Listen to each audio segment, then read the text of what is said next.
இன்னொருவரை பார்த்து கேள்வி கேட்கிறார், உனக்கு உன் ஜாதி என்ன என்று தெரியாது. அந்த ஜாதி என்று என்ன என்று தெரிந்து கொள்வதில் என்ன பெருமை இருக்கிறது என்று எனக்கு தெரியவில்லை.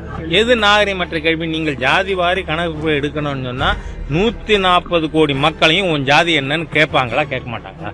அது நாகரிகமான செயல்னா இது எப்படி நாகரிகமற்றதாகும்? மீனிங்லெஸ்ஸா பேசணும், ஏதோ வாய்க்கு வந்ததை பேசணும்னா இது கவிஞர் கனிமொழி சொன்னது சரி. ஆனா நீங்க சொல்றீங்க ஜாதி வாரி கணக்கெடுக்கணும். திராவிட இயக்கம் என்பது காலம் காலமாக ஜாதி என்ற அந்த அமைப்பை ஒழிக்க வேண்டும், ஜாதி என்ற அந்த கட்டமைப்பை உடைக்க வேண்டும் என்று பாடுபடக்கூடியவர்கள். அதான் ராகுல் காந்தி சொல்றாரு ஜாதி வாரி கணக்கெடுக்கணும். 140 கோடி மக்கள் முன்னாடி போய் நின்று உன் ஜாதி என்னன்னு கேட்கறதுக்கு நீங்க கணக்கெடுக்கணும்னு சொன்னா அதை யாரையாவது ஒருத்தர் உங்க ஜாதி என்னன்னு பார்லிமெண்ட்ல கேட்டாதான் என்ன தப்புங்கிறேன்.